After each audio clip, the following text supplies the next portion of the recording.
Ashok Kumar, SCS college टूरी, assistant professor in psychology. आज हम लोग पढ़ेंगे शोध समस्याओं के बारे में। ये क्लासेज UGC स्पॉन्सर्ड नेट के क्लासेज हैं और ये जगन्नाथ संस्कृत विश्वविद्यालय द्वारा प्रस्तुत किए जा रहे हैं। तो सबसे पहले हम पढ़ते हैं शोध समस्या। शोध समस्याएं किसी भी विषय के लिए काफी महत्वपूर्ण है। विषय को आगे बढ़ाने, विषय को जीवित रखने और विषय के विकास के लिए शोध समस्याओं का काफी महत्वपूर्ण स्थान होता है।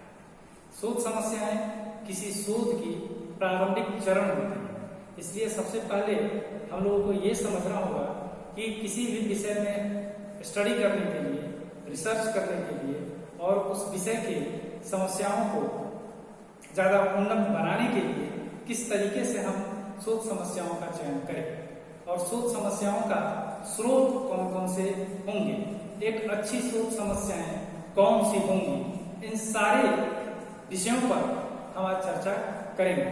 तो सबसे पहले हम ये जानते हैं कि शोध समस्या कहते किसे, रिसर्च प्रॉब्लम किसे कहते हैं और उस एक अच्छे शोध प्रॉब्लम की क्या क्या विशेषताएं होती हैं। तो कुछ परिभाषाओं पर मैं प्रकाश डालना चाहूंगा, जिसमें पहली परिभाषा है कर्लिंगर द्वारा दी गई। शोध समस्या और research problem is an interrogative statement और sentence that ask what relation exist between two और मोर वेरिएबल। इस परिभाषा का अगर हम विश्लेषण करें तो कर्लिंगर ने कहा है कि शोध समस्या एक इंट्रोगेटिव प्रश्नवाचक वाक्य होता है जिसमें दो चरों के बीच संबंधों का उल्लेख किया जाता है कि दो चरों के बीच किस तरीके का संबंध है। जैसे दो चर हम लेते हैं, एक प्रकाश की तीव्रता यानी इंटेंसिटी ऑफ लाइट और दूसरी चर रीडिंग एबिलिटी।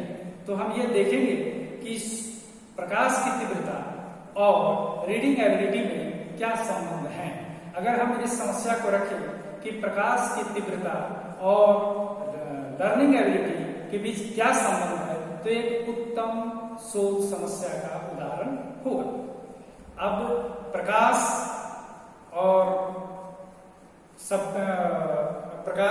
और रीडिंग एबिलिटी यानी पठन क्षमता के बीच संबंधों को उल्लेख करने के लिए एक शोध डिजाइन तैयार किए जाएंगे और उस शोध डिजाइन के मद्देनजर हम आगे के शोध कार्य करेंगे और इसके बाद ये अंतिम निष्कर्ष पर, कंक्लूजन पर हम पहुंचेंगे कि शोध समस्या दोनों चरों के बीच किस तरीके का संबंध है।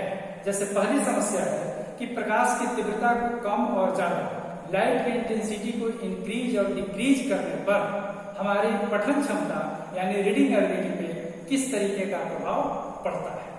तो इसके लिए एक ऐसे शोध किए जाएंगे, एक ऐसे डिजाइन तैयार किए जाएंगे जिसमें प्रकाश की तीव्रता को हम कम और ज्यादा कर सकते हैं और दूसरा जो चर रीडिंग एबिलिटी जो है उसको हम मेजरमेंट करें और माप सकते हैं।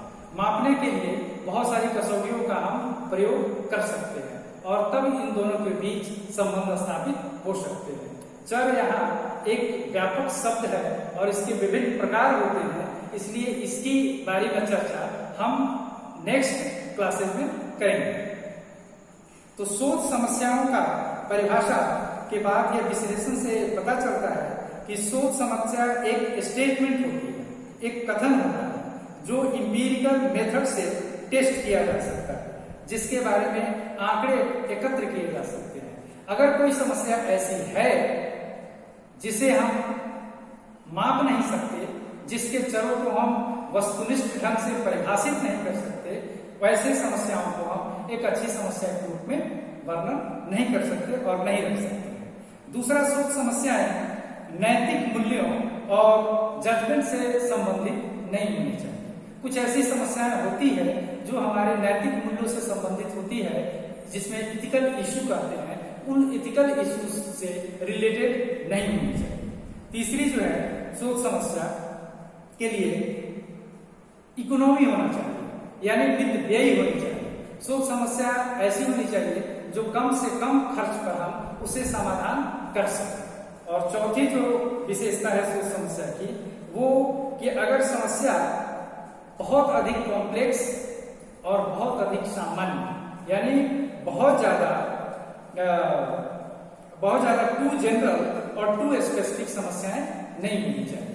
अगर टू स्पेसिफिक समस्याएं हैं तो वो अच्छी सोच समस्या की विशेषता नहीं है, और अगर बहुत सामान्य समस्याएं हैं तो वो भी एक अच्छी सोच समस्या नहीं करी जाएगी।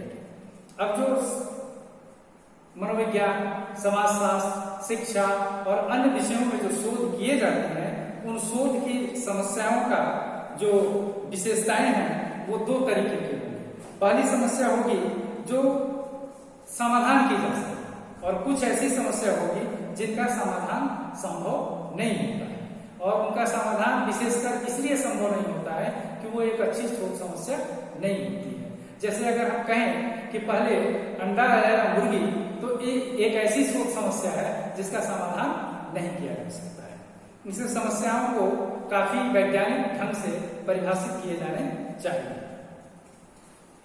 अब इसके बाद के हम देखेंगे कि सोच समस्याओं का विशेषताएं। पहला है सोच समस्या में अनस्ट्रक्चरनेस इन प्रॉब्लम, यानी सोच समस्याओं में असंरचना। जैसे हम लोग बहुत सारे कार्य करते हैं, और ह्यूमन बीइंग्स कैसे कार्य करते हैं, ये जो कैसे शब्द हुए ये काफी व्यापक है, और बहुत तरीकों से हम लोग कार्य को करते हैं। इसलिए इन समस्याओं को हम अच्छी समस्याएं नहीं कहेंगे। समस्याएं ऐसे होनी चाहिए जो काफी संरचित हो, यानी स्ट्रक्चर्ड हो। दूसरा है विशेषता इनएडिक्वेट डिफाइंड टर्म। इनएडिक्वेट डिफाइंड टर्म मतलब अपर्याप्त परिभाषित पद। शोध समस्या में प्रयुक्त पद या शब्द या चर, वो तीनों पूरी तरीके से परिभाषित होनी चाहिए।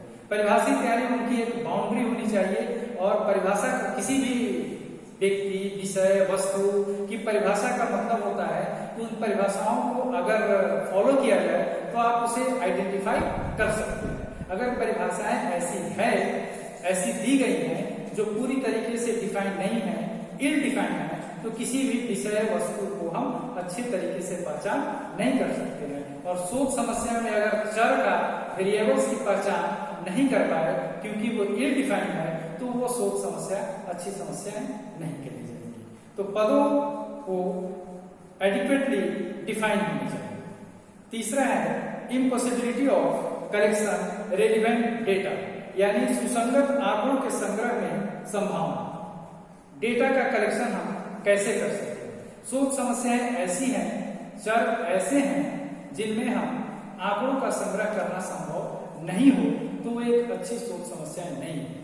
क्योंकि शोध में प्रयुक्त चर से संबंधित अगर आंकड़े नहीं आएंगे तो दोनों चरों के बीच कैसा संबंध है इसका उत्तर हम प्राप्त नहीं करेंगे, और वो उत्तर वैज्ञानिक होना चाहिए। वो वैज्ञानिक उत्तर तक हम नहीं पहुंच सकते। तीसरी बात आती है शोध समस्या का सोर्स। शोध समस्याएं कहां से निकाली जा सकती है, ये काफी महत्वपूर्ण है, विशेषकर शोध छात्रों के लिए, पीएचडी स्कॉलर्स के लिए, कि वो शोध समस्या गाइड के पास जाते हैं और कहते हैं कि सर मुझे शोध समस्याएं चाहिए। तो इन शोध समस्याओं को हम कहां से ले सकते हैं? तो इसके लिए कुछ ऐसे सोर्स का वर्णन किया गया है, जैसे सीधा हम शिक्षकों, छात्रों, अभिभावकों द्वारा जो experience day to day life में किए जाते हैं उन्हें हम ऑब्जर्व करके शोध समस्याओं को निकाल सकते हैं। दूसरा जो है शोध, सफल शोधकर्ता एवं वैज्ञानिक शोध समस्या का प्रतिपादन करने के लिए पाठ्य पुस्तक, शोध जर्नल आदि को भी पढ़ता है, और बहुत से रिसर्च आर्टिकल्स, शोध पत्र को जो छपे होते हैं उनमें से उसे कोई न कोई संकेत मिल जाता है जिससे वो शोध समस्याओं तक पहुंच सकता है। तीसरा जो शोध समस्या है वो है एक्सपर्ट, रिसर्च प्रोफेसर्स और रिसर्च एक्सपर्ट के पास बहुत सारी शोध समस्याएं होती है और उनसे वो शोध समस्याओं को ले सकते हैं।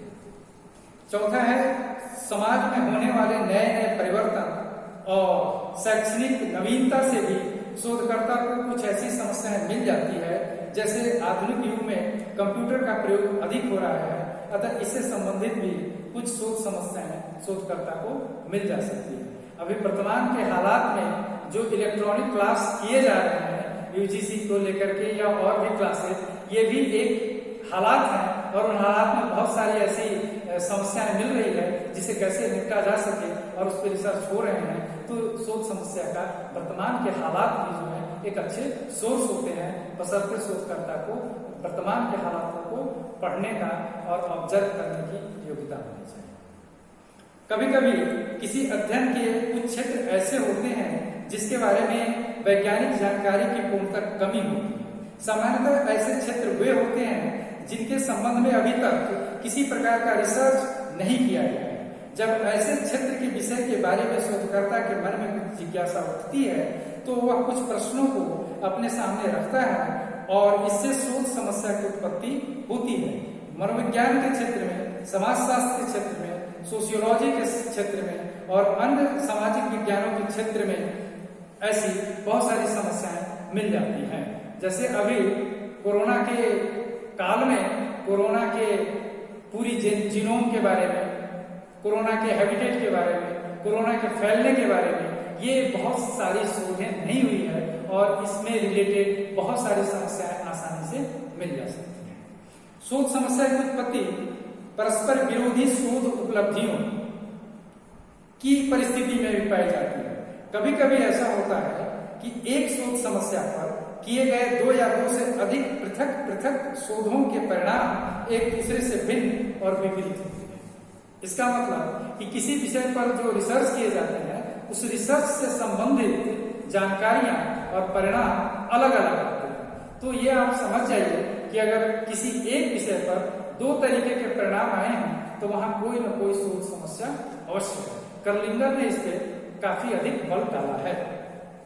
इसके निराकरण के लिए उसे एक नया शोध करना पड़ता है। परस्पर विरोधी शोध परिणाम का सबसे अच्छा उदाहरण सीखने के क्षेत्र में मिलता है, लर्निंग के फील्ड में।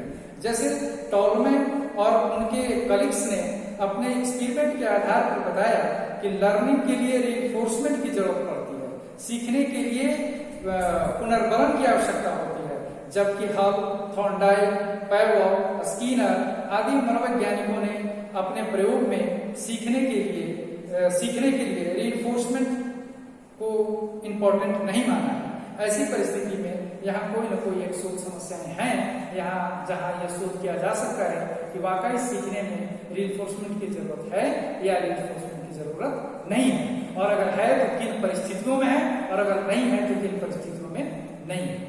इसके अलावा बेस्ट एवं काहा 1992 ने भी कुछ शोध समस्याओं का सोर्स का वर्णन किया है।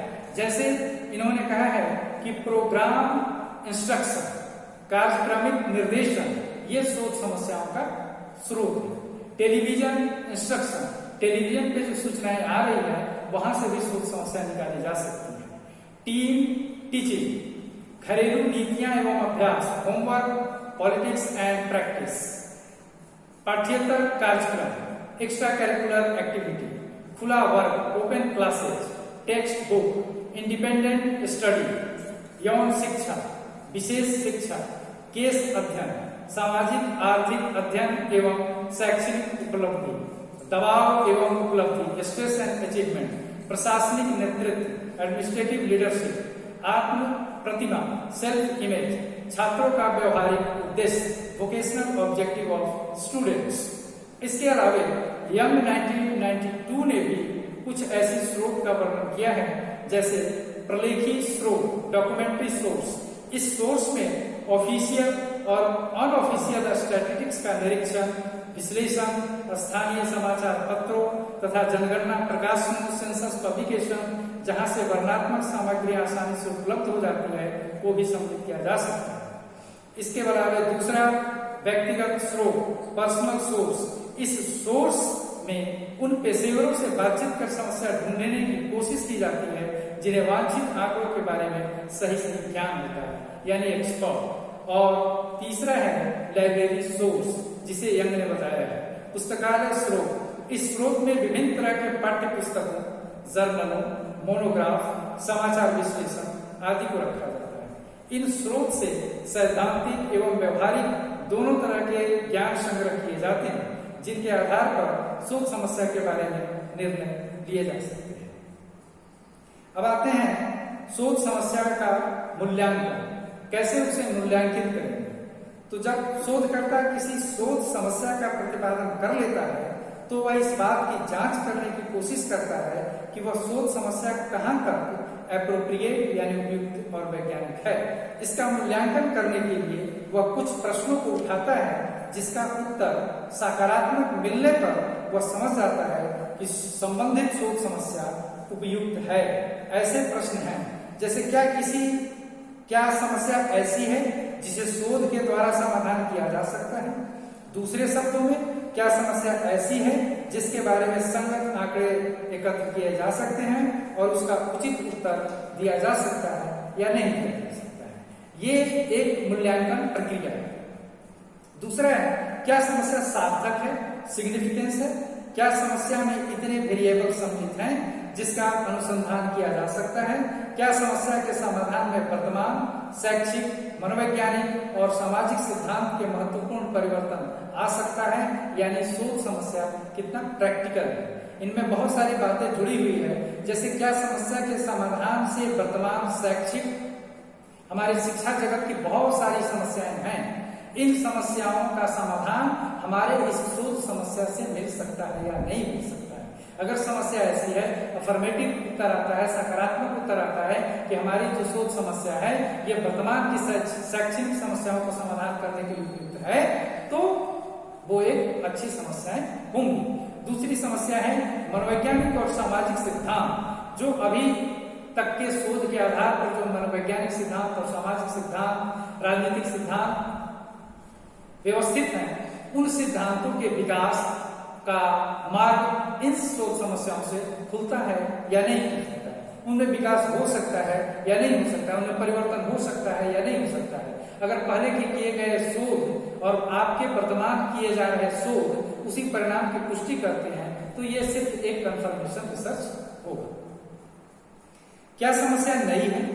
अगर समस्या ऐसी है जिसका अनुसंधान पहले हो चुका है, तो उस पर पुनः शोध करने से शोधकर्ता को समय और धन दोनों की बर्बादी होती है। इससे किसी तरीके का समाधान निकलता नहीं है, क्योंकि समाधान पहले से ऑलरेडी आ चुका होता है। इसीलिए समस्या को नया और मौलिक होना चाहिए, ताकि इससे शोधकर्ता एक नए निष्कर्ष पर पहुंचा जा सके। क्या समस्या का कोई सिद्धांत थ्योरेटिकल वैल्यू है या नहीं? सबसे बड़ी चीज होती है कि शोध समस्या का थ्योरेटिकल वैल्यू। अगर शोध समस्या किसी सिद्धांत से निकाली गई होती है, जैसे अगर मनोविज्ञान के क्षेत्र में अगर देखें या हम इकोनॉमिक्स के क्षेत्र में देखें माल्थस की थ्योरी, या साइकोलॉजी के क्षेत्र में देखें लर्निंग की थ्योरी, तो इन सारे थ्योरी में जो पोस्टुलेट्स हैं, इन सारे थ्योरी की जो मान्यताएं हैं, उन मान्यताओं से अगर कोई शोध समस्या निकलती है और उस शोध समस्या का समाधान मिलने से या तो पुरानी थ्योरी काटी जा सकती है या पुरानी थ्योरी में रीइंफॉर्म हो सकती है, उसे संशोधित किया जा सकता है। तो क्या समस्या ऐसी है जिसका थ्योरेटिकल वैल्यू है? अगर हाँ, तो ये एक अच्छी शोध समस्या है। क्या समस्या ऐसी है जिसमें क्षेत्र में उत्पन्न अज्ञानता की खाई भरी जा सकती है? अब जैसे अभी कोरोना से संबंधित जो शोध हो रहे हैं, ये प्लास्टिक पर कितने दिनों तक के सर्वाइव कर सकता है, तांबे पे कितने दिन कर सकता है, लोहे पे कितने दिन कर सकता है, कैसे फैल सकता है, ये जो सारी अज्ञानता है, क्या हमारी शोध समस्या ऐसी है जो इस अज्ञानता की खाई को बांट सकता है या नहीं? अगर ये बांट सकता है तो अच्छी शोध समस्या है, क्योंकि सकारात्मक है।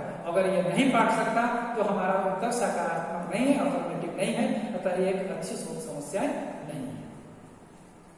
क्या समस्या ऐसी है जिस पर शोध किया जा सकता है? कोई समस्या अच्छी हो सकती है, परंतु वह शोध के योग्य कई कारणों से नहीं है। जैसे शोधकर्ता में प्रशिक्षण की कमी, उसके पास समय और धन की कमी आदि से भी शोध समस्याएं निर्धारित होती हैं। आप जिस शोध को करना चाहते हैं उसके लिए बहुत सारी चीजों की जरूरत पड़ती है, जिसमें इक्विपमेंट की जरूरत पड़ती है, कुछ पैसे की जरूरत पड़ती है, समय की जरूरत पड़ती है, रिव्यू ऑफ लिटरेचर की जरूरत पड़ती है, और अगर वो सब चीजें उपलब्ध नहीं है तो हम शोध समस्या का समाधान नहीं कर सकते हैं। और अंत में, क्या समस्या ऐसी है जिसके बारे में महत्वपूर्ण आंकड़े तैयार किए जा सकते हैं? क्या इसके लिए अच्छे आंकड़ों का संग्रह उपकरण प्राप्त है? आदि आदि। यदि उपयुक्त प्रश्नों का उत्तर हाँ में मिलता है तो समझना चाहिए कि शोध समस्या एप्रोप्रिएट है और वैज्ञानिक है। यदि इसका उत्तर नहीं में मिलता है तो वैसी समस्या एक अच्छी शोध समस्या में नहीं मानी जा सकती है। इसके बाद शोध समस्या से संबंधित एक सबसे बड़ा जो फैक्टर है वो है हमारा चर, जिसे हम अंग्रेजी में वेरिएबल्स कहते हैं। वेरिएबल्स का प्रयोग सभी क्षेत्रों में होता है, चाहे वो प्राकृतिक विज्ञान हो या सामाजिक विज्ञान हो या फिर आपके साहित्यिक शोध होते हैं, उनमें चर को परिभाषित बहुत सिंपल तरीके से, साधारण तरीके से डी एमेटो ने किया है। Any measurable attribute of objects, things और beings is called variable. Any measurable attribute, आपके सामने एक टेबल रखी हुई है और टेबल में भी बहुत सारे एट्रीब्यूट हैं, जैसे इसकी लंबाई है, इसकी ऊंचाई है, इसका वजन है, ये सारे इसके गुण हैं।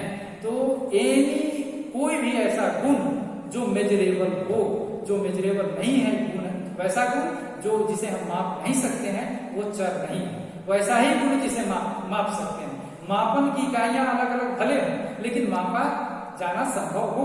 इसकी लंबाई को हम मीटर में माप सकते हैं, सेंटीमीटर में माप सकते हैं, ऊंचाई को माप सकते हैं, वजन को हम इसको किलोग्राम में माप सकते हैं। तो टेबल क्या के बहुत सारे गुण हैं, लंबाई है, ऊंचाई है, ये सब सारे वजन है, इन सबों को हम माप सकते हैं। तो टेबल के ये सारे जो गुण हैं वो एक चर के उदाहरण है।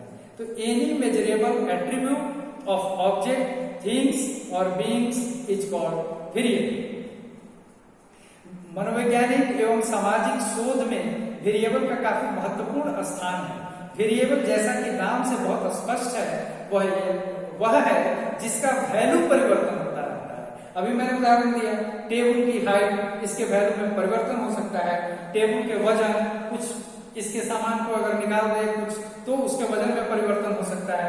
तो जिसमें परिवर्तन होता है वो चर है। परंतु चर को परिभाषित करने का यह ढंग काफी ब्रॉड है, विस्तृत है। सामाजिक विज्ञानों में जो शोध किए जाते हैं उसका विशिष्ट अर्थ है, स्पेसिफिक मीनिंग है, जैसा कि डी एमेटो ने कहा है। इस डी एमेटो की सरल परिभाषा स्पष्ट हो जाता है कि जिस वस्तु या चीज का स्वरूप ऐसा हो जिसे मापा नहीं जा सकता उसे हम चर नहीं कहते। अतः चर की मूल रूप से दो विशेषताएं हैं। पहली, किसी भी वस्तु, चीज या घटना को चर कहलाने के लिए आवश्यक है कि उसमें मापे जाने वाले गुण होना चाहिए। अगर वह गुण नहीं है तो उसे हम सामाजिक विज्ञानों में शोध की श्रेणी में नहीं रखेंगे। जैसे एक्स्ट्रा सेंसरी परसेप्शन मानव का एक ऐसा गुण है जिसे अभी तक सही और वैज्ञानिक तरीके से मापना संभव नहीं है। एक्स्ट्रा सेंसरी परसेप्शन, अतीन्द्रिय परसेप्शन, यानी जो हमारे इंद्रियों से परे प्रत्यक्षण होता है, जो हमारे ऋषियों मुनियों द्वारा किए जा सकते थे, वैसे प्रत्यक्षण को हम वैज्ञानिक तरीके से माप नहीं सकते। दूसरी विशेषता है कि चर कहलाने के लिए किसी वस्तु, चीज या प्राणी के गुणों का मापन सिर्फ मात्रात्मक ढंग से ही हो यह जरूरी नहीं है। उसका गुणात्मक ढंग से भी मापन हो तो भी उसे हम चर कह सकते हैं। जैसे प्रजाति, यौन, धर्म, भाषा कुछ ऐसे चर के उदाहरण हैं जिन्हें हम मात्रात्मक रूप से तो नहीं माप सकते लेकिन उन्हें गुणात्मक ढंग से अवश्य मापा जा सकता है। चरों का इस सिंपल परिभाषा के बाद चर के इतने सारे प्रकार हैं, इतने सारे प्रकार हैं और इतनी सारी कसौटियां हैं, क्राइटेरिया हैं, जिसको लेकर के छात्रों में काफी असमंजस रहती है, छात्रों में काफी कंफ्यूजन होता है। तो इसके कुछ क्राइटेरिया के बेसिस पर चरों के वर्गीकरण से संबंधित हम प्रकाश डालना चाहते हैं। जैसे पहला है कि मनोवैज्ञानिक शोध और शैक्षणिक शोध और सामाजिक शोध में जो चर प्रयोग किए जाते हैं उन्हें मूल रूप से स्वतंत्र चर